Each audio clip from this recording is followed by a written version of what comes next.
Queridos irmãos, nós estamos no segundo domingo do tempo comum e hoje a liturgia da palavra se abre com a chamada vocação de Samuel. Samuel estava dormindo no templo do Senhor, aonde estava a arca de Deus.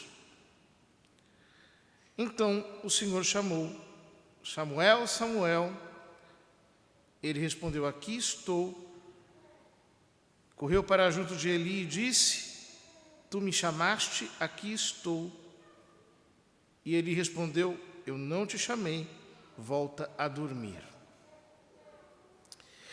Ora, o que nós vemos aqui é um rapaz que estava o tempo todo no templo de Deus, o tempo todo nas dependências da casa de Deus, e que não tinha tido nenhum tipo de conhecimento sobrenatural do Senhor, mas que há anos estava ali, há anos a serviço de Eli, que era sumo sacerdote no templo, há anos entregue ao trabalho sacerdotal,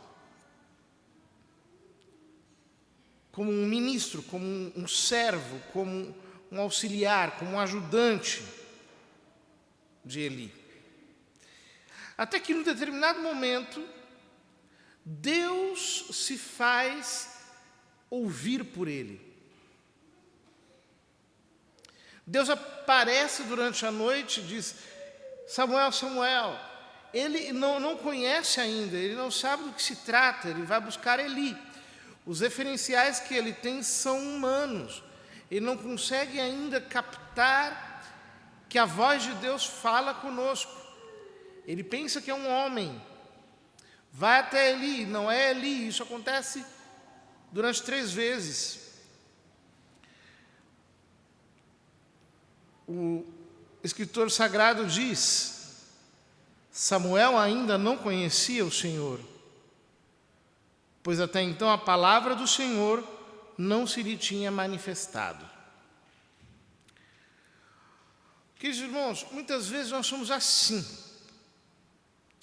Nós começamos a vida espiritual, nós nos ocupamos com a oração, nós recebemos os sacramentos, nós estamos na casa do Senhor ocupados com uma coisa ou com outra, com as nossas atividades ministeriais, com o nosso próprio serviço.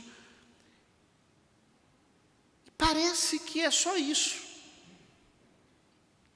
Parece que não há mais nada, parece que não existe algo além. A palavra do Senhor ainda não se manifestou a nós, ou seja, a amorosa notícia do amor divino não chegou dentro do nosso espírito. Nós ainda não conhecemos verdadeiramente o Senhor porque não tivemos pela fé aquele despertar espiritual que nos faz obter um conhecimento sobrenatural dele. Então, nós tratamos todas as coisas como se fossem apenas humanas. Acontece que, se nós perseveramos, se nós continuamos na casa de Deus, se nós perseveramos na oração, se nós não desistimos, se nós vamos buscar o Senhor, acontece que num determinado momento Ele faz ouvir sua voz e nós começamos a ter verdadeiro conhecimento dele. O texto diz que Samuel foi pela 4ª vez a Eli, ele percebeu que era um chamamento divino e disse: volta a deitar-te, e se alguém te chamar, responderás: Senhor, fala que teu servo escuta. Samuel voltou ao seu lugar para dormir. Mais uma vez o Senhor o chamou. Então conclui o texto. Samuel crescia e o Senhor estava com ele e não deixava cair por terra nenhuma de suas palavras. Que coisa maravilhosa isso.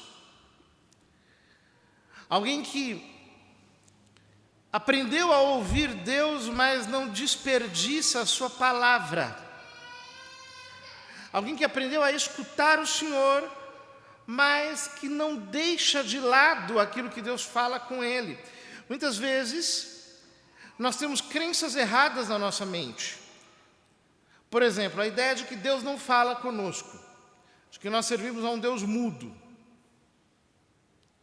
Então, porque nós imaginamos que Deus não fala conosco, quando Deus começa a nos trazer inspiração, nós matamos aquela inspiração, nós deixamos de lado toda e qualquer inspiração, porque achamos que isso é coisa da nossa cabeça. Ignoramos o Senhor. Outros de nós já têm, digamos assim, uma vida mais profunda com Deus, já conseguem ouvir o Senhor com mais atenção, mas deixam a palavra dele se perder. Não a escrevem, não a consideram profundamente, não permanecem nessa palavra, orando, buscando mais entendimento, buscando mais compreensão da parte dele, porque ele fala, ele está o tempo todo falando. Nós é que não meditamos, nós é que não tomamos a sua palavra e a consideramos a sério. Quantas vezes Deus fala conosco através de um sermão, quantas vezes Deus fala conosco pela simples leitura das Escrituras, quantas vezes Deus fala conosco, às vezes até através de uma pessoa que cruza o nosso caminho e nos diz algo que está carregado de um sentido que talvez aquela própria pessoa não sabe que está. Mas por desatenção, por leviandade, por superficialidade, nós deixamos isso se perder. Ao contrário, se nós dessemos atenção à palavra, se nós permanecêssemos mais intimamente unidos ao Senhor, se nós meditássemos aquilo que chega, nós começaríamos a trilhar um caminho de crescimento. Samuel crescia e o Senhor estava com ele. O Evangelho nos descreve o encontro dos primeiros apóstolos com Jesus, segundo a perspectiva de São João. Então, João estava com 2 de seus discípulos e disse, quando passava Cristo, eis o Cordeiro de Deus. Qual foi a atitude dos discípulos? Quando ouviram da boca de João essa palavra, eis o Cordeiro de Deus que tira o pecado do mundo. Imediatamente, os discípulos deixaram tudo e começaram a seguir Jesus. Quando Jesus viu que eles o estavam seguindo, perguntou, o que estás procurando? Eles disseram, mestre, onde moras? Jesus respondeu, vinde ver. Foram, pois, ver onde ele morava, e nesse dia permaneceram com ele, era por volta das 4 da tarde.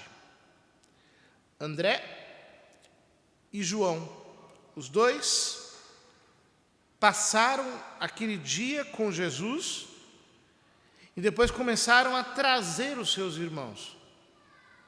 André trouxe ao Senhor Simão, a quem Cristo colocou o codinome de Pedro, porque viu que ele seria a pedra sobre a qual edificaria a sua igreja. Ora, será que nós conseguimos seguir a palavra? Ou seja, nós temos uma vida de oração suficiente que nos faça ouvir Deus, e uma vez que nós ouvimos Deus, ao invés de nós ficarmos apenas com informação teórica, João dizendo, eis o Cordeiro de Deus que tira o pecado do mundo, estão lá os apóstolos vendo, que legal, ele é o Cordeiro de Deus que tira o pecado do mundo. Valeu, que ótimo. Muito bom. Ao invés de eles ficarem assim, o que eles fazem? Eles imediatamente mudam de rota. Eles seguem a rota da palavra. O verbo vai andando e eles vão seguindo o verbo. Eles vão seguindo a palavra. Eles vão seguindo a Cristo. E não apenas isso, eles querem saber aonde Ele mora. E eles vão permanecer com Ele. Nós temos que aprender a morar na palavra. Nós temos que aprender a seguir a palavra e a morar na palavra. Porque a palavra se torna para nós uma casa. Ela se torna para nós um templo. Samuel morava no templo do Senhor. Até que no templo do Senhor ele aprendeu a ouvir Deus. Muitas vezes Deus nos dá pistas. Ele nos dá pequenas provocações, insinuações discretas. Mas quando nós passamos a seguir a palavra e nós vamos morar na casa da palavra, nós passamos a morar na meditação, nós passamos a morar na oração, nós passamos a viver acampados na oração. Nós deixamos a oração ser uma tenda na qual nós vivemos. Então o que acontece conosco é que, de repente, um fundamento, uma pedra, começa a nascer em nós, e sobre esta pedra, Cristo começa a construir muitas e muitas e muitas coisas. Porque todas as coisas visíveis, diz o autor da Epístola aos Hebreus, vieram das invisíveis. Tudo nasceu da palavra. E quando nós aprendemos a morar na palavra, a viver na palavra, a respirar a palavra, a andar sobre a palavra, o que acontece conosco é que Deus começa a edificar coisas maravilhosas em nós. Nós paramos de viver uma vida perdida, como que zigue-zagueando de um lado para outro, sem saber para onde vamos, sem perspectiva. Nós começamos a seguir uma rota, um destino, um caminho bem assinalado. Tudo que nós precisamos é de uma palavra. Como naqueles dias, João disse apenas uma única vez: eis o Cordeiro de Deus que tira o pecado do mundo. O centurião, quando convidou Nosso Senhor para curar o seu servo, e o Senhor disse: eu vou à tua casa, ele disse: não precisa. Eu não sou digno de que tu entres na minha casa. Eu não sou digno de que tu entres na minha morada. Dizei uma palavra e o meu servo ficará curado. E o servo foi curado. Instantaneamente.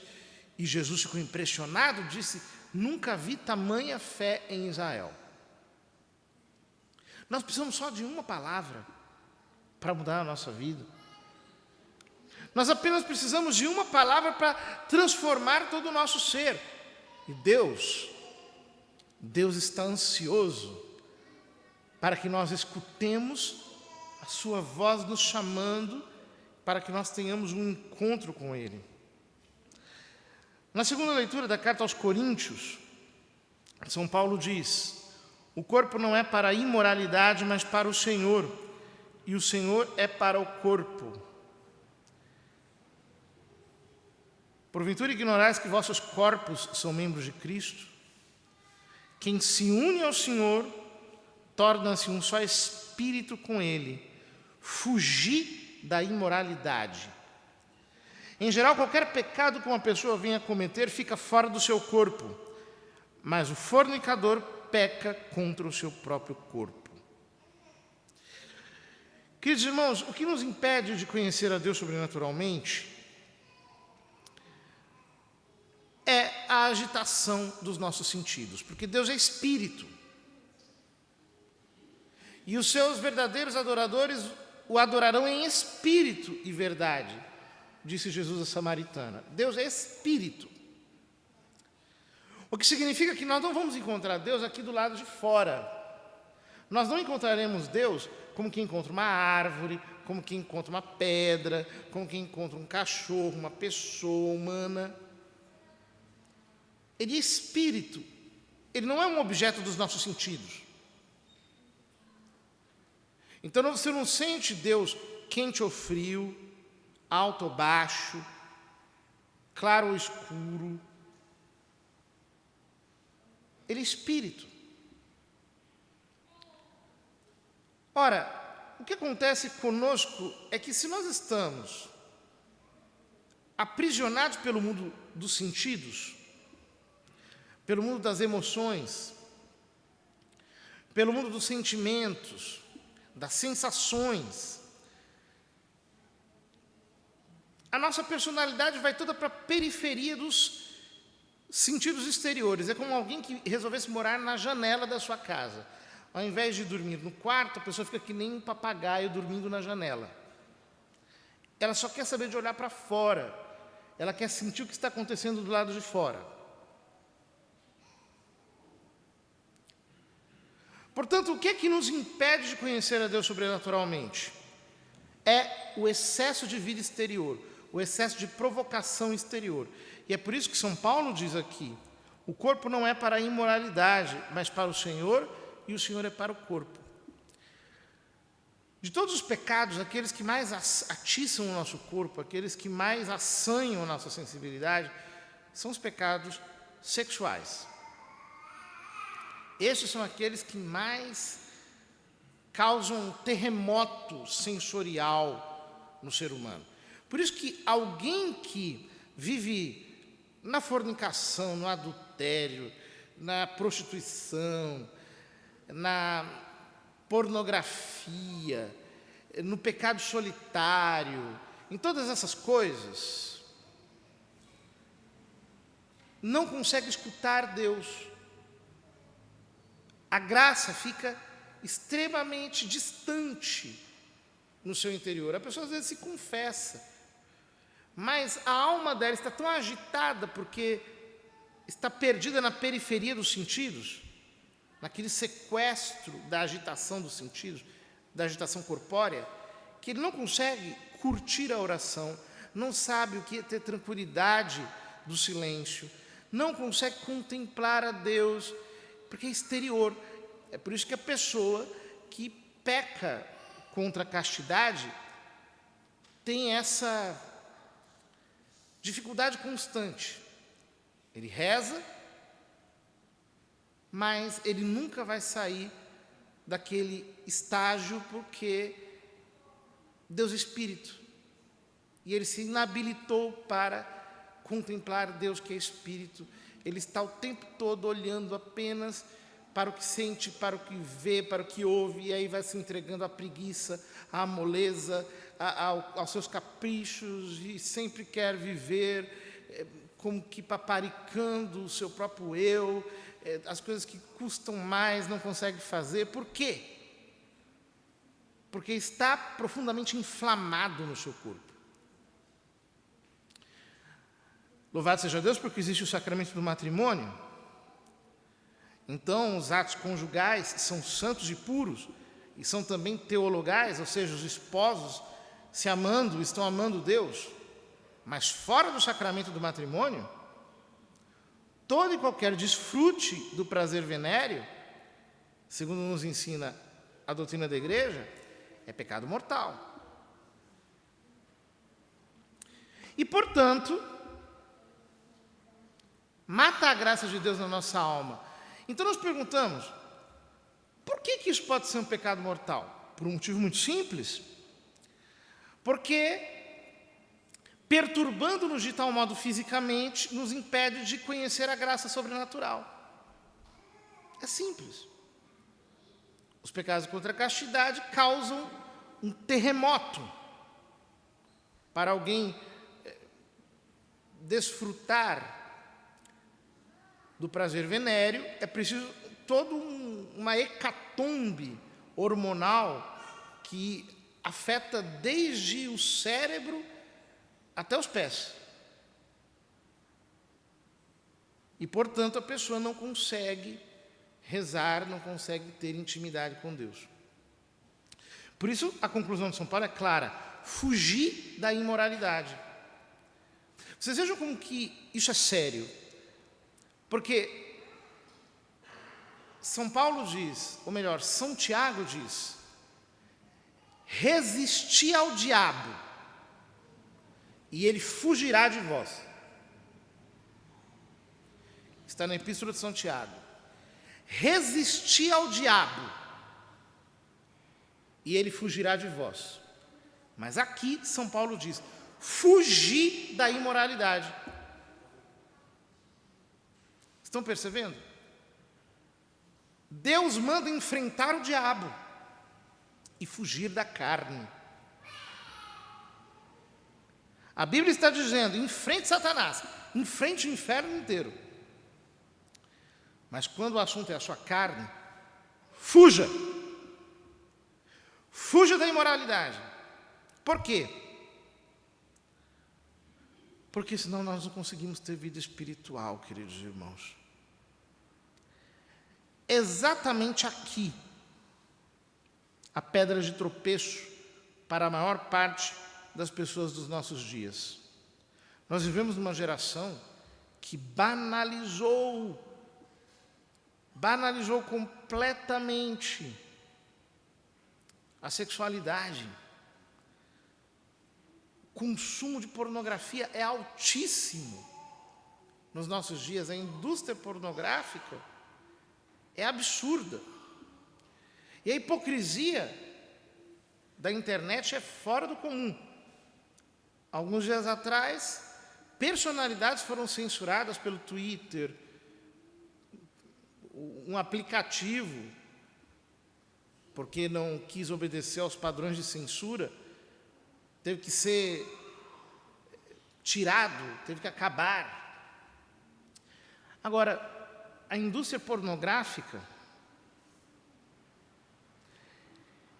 que compartilha pela internet cenas de violência sexual, cenas de abuso, às vezes de menores, porque ali não são discriminadas bem as idades, ou pelo menos dão a entender aquele tipo de fetiche por pessoas vulneráveis, por pessoas menores. Essa ninguém fecha. Ninguém censura essa desgraça. A censura só existe para pessoas que, de fato, querem pensar com a sua própria mente e ver com seus próprios olhos. E duvidar, e questionar, e ter o direito de perguntar, e ter o direito de apresentar as suas queixas. Estas são sempre censuradas. O pecado não. O nosso mundo está muito podre desse ponto de vista. Banalizou-se demais. E, obviamente, a consequência é que as pessoas não conseguem escutar Deus. Ora, se as pessoas não conseguem escutar Deus, como é que elas vão se converter? Como é que elas vão acordar para a fé? Como é que a graça vai conseguir produzir algum fruto nelas? Estão vendo como o demônio conseguiu criar um mecanismo para isolar as almas de Deus? Hoje, mais do que nunca, queridos irmãos, nós, cristãos, precisamos colocar ordem na nossa vida, precisamos nos dedicar à oração, fugir com todas as nossas forças da imoralidade e buscar a intimidade divina. Vamos pedir ao Senhor que nos conceda a graça de escutá-lo, porque mais do que qualquer coisa, nós precisamos seguir a palavra, morar com ela e ser fundamentados também por ela.